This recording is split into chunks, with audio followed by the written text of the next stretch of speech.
Maaf ya, maaf deg-degan nih bahas tentang hubungan.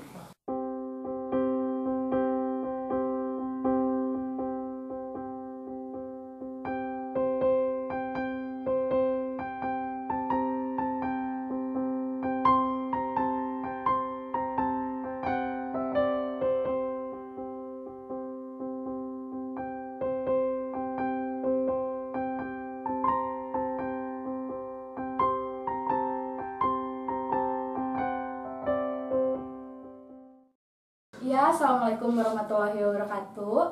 Selamat siang semua penonton Edipotensia yang tercinta. Kembali lagi bersama saya Mita Oli Ariani dalam program yang satu lagi, ada program Counseling Talk. Jadi di sini nanti kita akan membahas tentang beberapa teori atau fenomena yang lagi booming, kemudian kita kita diskusikan secara teoritisnya seperti apa sih sebenarnya. Nah, sebelum kita buka Counseling Talk ini, saya akan menjelaskan tentang produk baru dari Edipotensia, yaitu adalah Lindung Card. Jadi, Lindung Card ini adalah kartu yang bisa membuat orang itu bermain dan bisa memahami sebenarnya situasi bullying itu seperti apa. Karena bullying ini bisa ditangani dimulai dengan bermain Lindung Card. Jadi kalau misalnya kalian penasaran nih sebenarnya Lindung Card cara mainnya seperti apa dan seperti apa sih keuntungan dari memiliki Lindung Card ini, bisa ditonton di video yang sebelumnya karena ada video tentang Lindung Card. Jadi silahkan diklik tombol YouTube tentang Lindung Card ini. Oke. Kalau sudah, kita akan masuk dalam pembahasan yang sangat fenomenal nih sekarang, Kang. Jadi pembahasannya itu tentang 4 kondisi sebuah hubungan yang nanti kita akan kaitkan dengan Eric Berne. Nah, episode kali ini kita akan membahas dan pemateri kita kali ini adalah Kang Gian. Jadi nanti Kang Gian akan membahas nih seputar tentang tema Counseling Talk kali ini adalah 4 kondisi hubungan dalam Eric Berne. Nah, hubungan nih ya lagi sangat booming banget nih. Bagaimana cara kita menyelesaikan sebuah hubungan yang mungkin toksik atau mungkin hubungan-hubungan yang tidak terselesaikan seperti itu. Nah, hai Kang Gian. Halo, Temita. Sehat Temita? Alhamdulillah sehat sekali. Kang Gian gimana kabarnya? Alhamdulillah sehat. Saya senang sekali hari ini bisa berjumpa lagi dengan Temita. Tuh mirip Dinda Hawe kayaknya tuh ya. Saya Dinda KW. Oh, Dinda Hawe ya. Saya merasa berada di depan Dinda Hawe ini. Ya, saya berasa di depan pagi ya. Bukan Ray ya. Nah, kita kan membahas tentang 4 kondisi hubungan ya, Kang ya. Nah, kalau bullying ini pasti juga akan kaitannya erat dengan sebuah hubungan. Hubungan yang tidak baik atau hubungan yang tidak nyaman yang dirasakan mungkin salah satu dari orang yang menjadi pelaku atau salah satu orang yang menjadi si korbannya. Nah, kalau misalnya membahas tentang hubungan, sebenarnya kalau kita sudah masuk dalam hubungan yang tidak nyaman atau hubungan yang masuknya ke permasalahan, gimana sih cara menghandle atau menyelesaikannya menurut Akang? Oke, ya saya senang sekali karena bisa sharing hari ini. Kita topiknya adalah lebih ke relasi ya, relasi. Konteksnya kita lebih luas gitu kan, terkait dengan kehidupan sosial kita atau relasi kita berhubungan dengan orang lain. Nah memang ketika berhubungan kita dengan orang lain itu ada 2 hal yang terjadi minimalnya. Kita baik dengan orang lain itu dan itu terjadi sebuah hubungan yang baik, dan yang kedua adalah kita konflik dan ujungnya hubungannya tidak baik. Nah contoh misalnya tadi Lindung Card itu bagus sekali karena mengenalkan bagaimana cara atau mencegah dari bullying. Bullying itu adalah salah satu bagaimana relasi itu tidak berjalan dengan baik gitu. Nah ketika kita berrelasi ataupun misalkan bukan hanya berrelasi, berhubungan dengan orang lain, termasuk saat kita berhubungan dengan diri kita, bahasa ilmiahnya itu ada interpersonal, ada intrapersonal. Nah, ada sebuah mekanisme gitu. Nah, saya ingin menjelaskan ini dari sudut pandang transaksional analisis. Pernah dengar Temita? Apa itu transaksional analisis? Saya pengennya bilang pernah, tapi takutnya nanti saya ditanya lagi kan. Oh gitu. tenang saja, ini bukan ujian. Bukan ujian ya, ini adalah Iya. podcast ya. Ya, ini podcast. Coba dong Kang, mungkin ada teman-teman edupotensial yang nggak ngerti nih sebenarnya transaksional tuh kayak gimana gitu. Ya, kita bisa lihat gitu, hubungan kita dengan diri kita atau hubungan kita dengan orang lain itu dilihat dari kacamata transaksional analisis terapi yang Berat di sekali ya kan kita juga tadi pernah dengar. Bener. Oke, dari Eric Berne katanya bahwa satu hal yang paling mendasar dari sebuah hubungan baik kita dengan diri kita ataupun kita dengan orang lain itu adalah bisa dilihat dianggap sebagai transaksi. Kira-kira ngerti nggak yang maksud dengan transaksi itu? Transaksi itu hubungan timbal balik. Iya, contohnya. betul. Bukan hanya dengan orang lain tapi dengan diri kita sendiri. Ya, artinya ketika seseorang menghadapi sebuah persoalan yang dia anggap berat dalam dirinya, maka di sana terjadi pula transaksi antara dirinya dengan situasi itu. Apakah dia mampu menghandle itu atau dia cenderung justru kesulitan untuk menghandle itu. Nah, begitupun dengan orang lain. Hubungan dengan orang lain kalau berjalan dengan baik, apakah kita bisa menghandle dan atau misalkan sebaliknya gitu. Nah, di dalam Eric Berne ada istilah 4 dasar kondisi psikologis gitu. Pernah dengar nggak? I'm not okay, that you're okay. Pintar sekali ternyata. Kan lagi apa ya boomingnya film apa sih itu drama Korea? Oh iya. Oke, kayak gitu. Udah ya. nonton dong berarti. Belum, saya mah. Makanya nonton dong. Ternyata kebalik ya, Iya, saya cowok yang juga. nonton. Tapi itu film terkait dengan psikologi yang sangat bagus sekali gitu. Ya, judulnya It's Okay Not, to Be Okay. Nah, sekarang kita akan berdiskusi 4 jenis oke-okean. Oke, 4 jenisnya. Ya, 4 jenisnya. Oke. Jadi ada 4 dasar kondisi psikologis menurut transactional analysis. Pertama, I'm not okay. You You are okay. Okay. Tuh. Berarti oke sama oke ini. Enggak, I'm not okay. I'm okay. Okay, You are you are. not okay. Not okay. Mm-mm. Kita lihat dulu nih. Berarti kalau I'm okay, you are not okay itu kondisi yang menggambarkan saya baik-baik saja. Saya enggak. Ya, kamu tidak gitu. Nah, yang artinya kondisi ini ya berat sebelah lah ya, berat sebelah. Jadi Tidak sesuai. ya tidak sesuai, cenderung kalau ini baik-baik saja, yang ini tidak. Nah, yang kedua, I'm not okay, you are Oke, okay. ini yang bagusnya nih. Sama-sama oke. No. I'm not okay, You are okay. Maaf. Jadi Kok jadi bingung ya? Benar. ya supaya oke, ya yang kedua ini saya tidak oke gitu kan, tapi Anda oke. Iya. Nah, ini yang menggambarkan mungkin istilahnya orang cenderung menganggap sebuah korban. Jadi dia merasa jadi korban itu manakala I'm not okay, but you are okay. Gitu. Iya. Nah, itu yang kondisi yang kedua. Fokus sama permasalahan. Fokus pada permasalahan bahwa perasaan sendiri kayak gitu. ya Kang, betul. Kadang-kala kita kan kalau lagi sedang punya masalah, kesal, merasa paling menderita. Nah, benar. Nah. Biasanya kan kadang apa ya?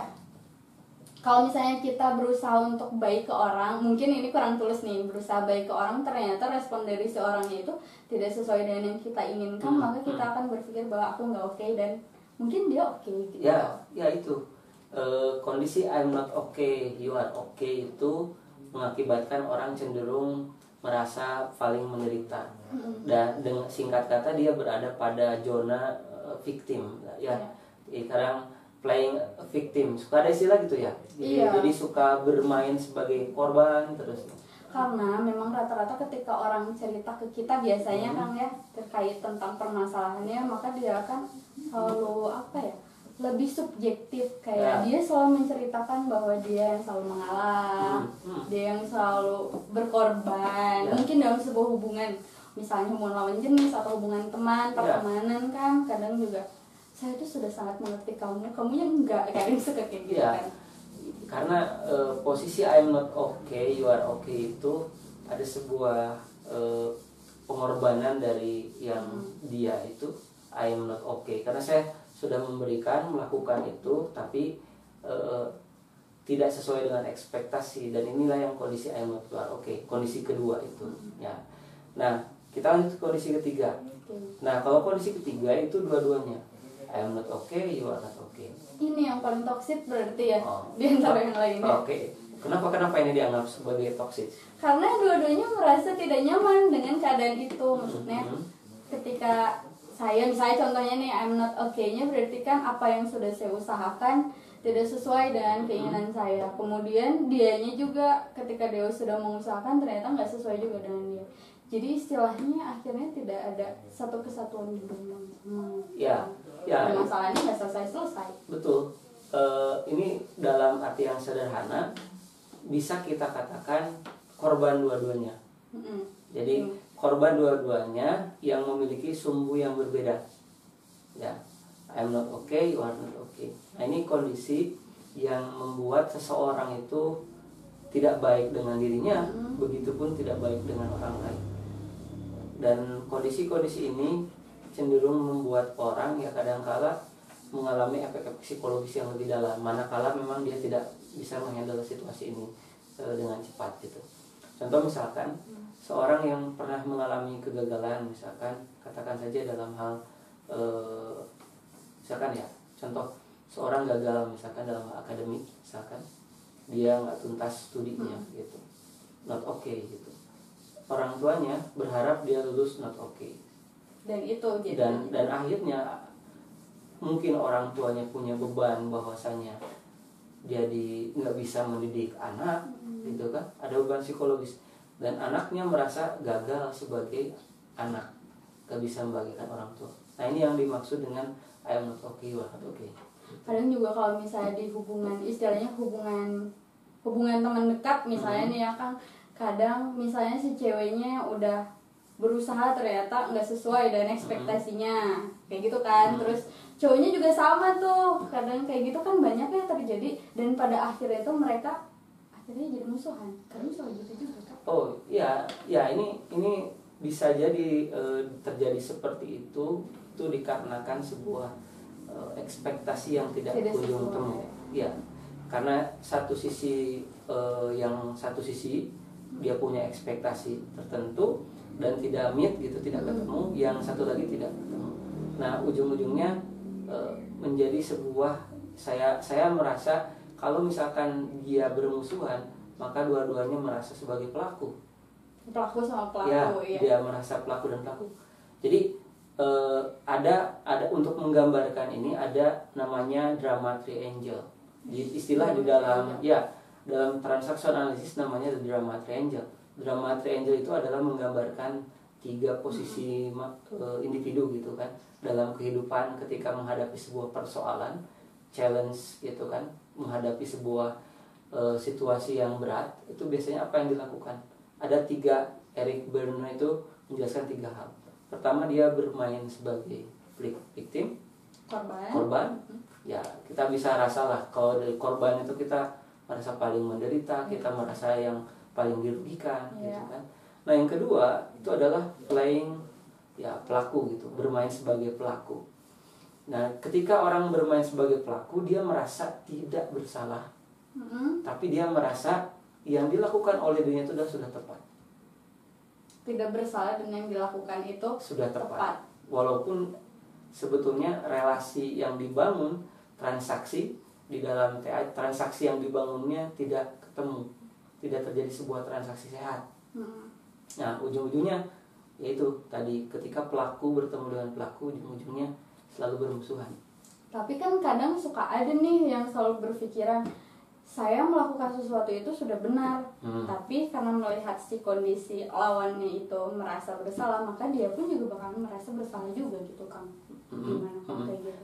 Dia tetap jadi korban dan korban juga. Ya, saat dia merasa seperti itu, misalkan saya sudah benar nih, terus dia merasa bersalahnya menjadi korban. Ya, dia berpindah bermainnya ke arah korbannya, jadi bisa pindah ya. Ya, bisa pindah. Karena yang tidak sehat dalam drama triangle itu adalah satu hal yang paling menarik ya dari TA itu adalah bahwasanya ada istilah namanya the game transaction. Jadi bahwasanya hidup itu adalah sebuah transaksi. Jadi kadang-kala kita pindah posisinya dari korban ke pelaku Iya, atau dari benar. pelaku ke Ke korban. korban, benar. Nah. Kalau misalnya kita hubungin sama yang namanya bullying juga pasti gitu Ya, ya Kang ya. ya. Ketika misalnya ada yang jadi korban nih, kemudian si pelakunya itu suatu saat bakalan membahas bahwa ya saya karena dulu juga Ya. pernah diperlakukan kayak gini gitu kan, pasti. Jadi memang betul berbeda-beda. sekali, dan itu sesuai dengan penelitian bahwa rata-rata pelaku korban dulunya. Benar. Jadi itu siklus rantai Ya, gitu seperti siklus rantai yang hanya berganti peran saja. Dalam kacamata TA itu adalah transaksi permainan. Nah, sekarang ada satu lagi kondisi yang sehat, yang tadi saya bilang ya, satu lagi ya. Nah, yang satu lagi itu namanya I'm okay, you are okay. Nah, ini adalah sebuah kondisi di mana terjadi sebuah dealing gitu. Kita mampu menghandle sebuah isu permasalahan yang sama-sama menguntungkan. Saya baik-baik saja, dia pun baik-baik saja. Dan ini relasi transaksi yang sehat. Yang sehat. Ya, healthy relationship itu adalah saya baik-baik saja, dia baik-baik saja gitu. Tapi ketika misalnya kan kita balik lagi ke yang triangle itu ya Kang. Berarti kan misalnya dia ada dalam situasi korban ataupun dia berada dalam pelaku misalnya. Nah, cara biar kita bisa pindah nih, karena kan sulit ya untuk menyadarkan untuk sebagai yang satunya lagi yang baiknya itu gimana sih sebenarnya? Ya, tadi saya menjelaskan baru 2 ya. Dan ada satu titik lagi dalam, karena drama triangle artinya ada segitiga drama. Nah, satu lagi sebagai savior atau penyelamat. Nah, banyak orang yang terjebak dalam siklus transaksi pelaku korban, pelaku korban. So seperti itu. Padahal ada satu titik yaitu savior atau penyelamat. Nah, titik ini tidak pernah dilirik. Kenapa? Karena ketika dia berada dalam posisi korban, dia melihat efek-efek kekurangan, kemudian dampak yang dia rasakan semakin besar gitu, dan dia merasa paling menderita. Dan dia tidak melihat bahwasanya saya kayaknya nggak mungkin menjadi penyelamat gitu. Ketika dia pindah jadi pelaku, dia menganggap bahwasanya apa yang dia lakukan itu sudah benar, nggak salah kok. Kemudian saya sudah baik sama dia, saya sudah memberikan sesuatu yang dia. Jadi seolah-olah dia sudah melakukan sesuatu yang sempurna, yang paling benar. Nah, padahal kalau misalkan kita pindah dari titik pelaku, korban ke titik yang namanya itu penyelamat, akan ada sesuatu yang berbeda. Karena titik itu memposisikan, melihat bagaimana ketika dia jadi korban, bagaimana dia jadi pelaku, sehingga dia bisa punya cara berpikir yang berbeda, tidak dalam satu perspektif. Tapi kalau misalnya kadang nih, kalau misalnya saya ada dalam sebuah situasi kan, kadang misalnya situasinya nggak sesuai sama diri sendiri gitu kan, pasti akan merasa bahwa kayaknya saya ada yang paling tersakiti gitu. Kemudian melihat orang lain tuh seperti kayak pelaku aja, padahal mungkin memang bisa juga kali ya kan kalau misalnya kita menarik diri untuk jadi sisi penyelamatnya dengan cara misalnya melihat dari perspektif lain sebenarnya, nggak sih Kang? Ya, sangat bisa. Masalahnya adalah ketika dalam kondisi itu kita seperti kuda hitam yang seperti kuda hanya lihat depan, dia tidak lihat kanan kiri. Bisa pernah lihat kuda? Kalau kuda tuh pakai penutup kacamata, jadi dia nggak bisa lihat mana kanan, mungkin lurus aja terus, tergantung dari si yang jokinya. Nah, ini yang terjadi ketika kita jadi pelaku dan korban. Apa yang perlu dilakukan seperti layaknya kuda, supaya kuda tahu, maka dia perlu membuka lebih banyak pandangannya gitu ya. Kita perlu pertama kali adalah membuka kacamata yang selama ini kita pakai. Karena apakah benar kita paling menderita? Enggak juga. Nah, apakah benar apa yang kita lakukan itu selalu benar gitu? Nah, pertanyaan-pertanyaan inilah yang mencoba untuk menarik diri kita dari posisi yang dua kubu yang negatif ini ke satu titik yang lain. Ada istilah di dalam TA namanya sebuah ego state. Nah, ego state itu menggambarkan kondisi seseorang yang bisa dilihat. Ada 3 dalam TA itu: ego state anak, ego state dewasa dan ego state orang tua. Iya. Nah, transaksi yang memungkinkan manakala kita menjadi korban, maka saat itu kita selalu berpikiran sebagai ego state anak. Anak pastinya. Ya, Karena kan ingin dipahami Ya. gitu. Aku pengen dipahami deh dengan permasalahan ini. Ya. Kadang juga kalau misalnya kita melihat ada teman kita atau orang yang dalam keadaan sebagai playing victim, kan dia selalu bilang bahwa aku tuh capek soalnya kan aku misalnya malamnya apa. Berarti memang itu dalam ego state anak Ya. kan pasti. layaknya seperti seorang anak, ketika kita playing victim, maka sesuatu yang dibutuhkan adalah sebuah pemahaman, sebuah pengertian bahwasanya saya itu paling menderita.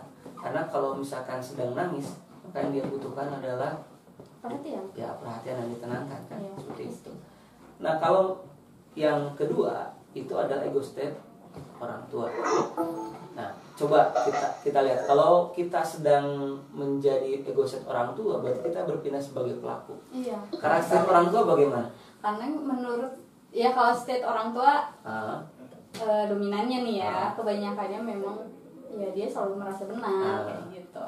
Terus dia yang ya merasa benar, kemudian harus dipatuhi, harus di ya, gitu. dalam kata yang lain, ketika ego state orang tua itu pokoknya harus ngikutin kan. Iya benar. Dan selalu mengatakan ya saya yang paling benar karena saya udah berpengalaman.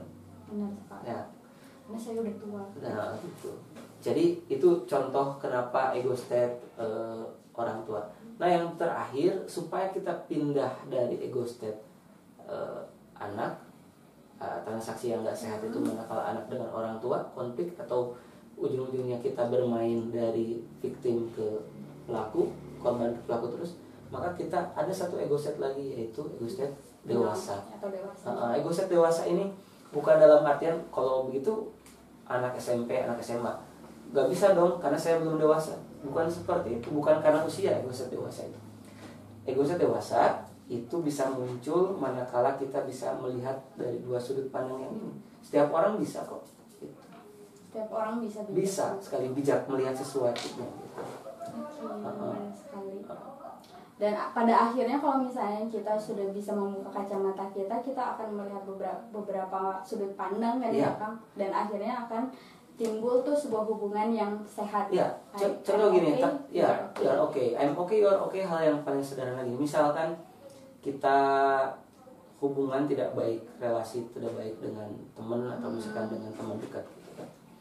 Maka kalau kita berpikir dewasa, kita tidak akan mengatakan saya sudah memberikan sesuatu tapi ujung-ujungnya gitu. Atau ketika kita menjadi korban, gimana sih, gitu kan? Saya kan gini kok gitu.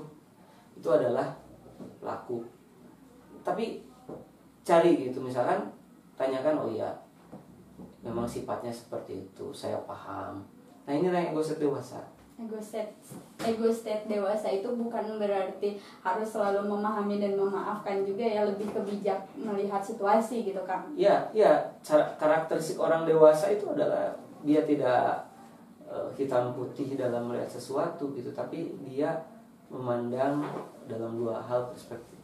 Karena satu sisi dia lihat, sisi yang lain juga dia lihat.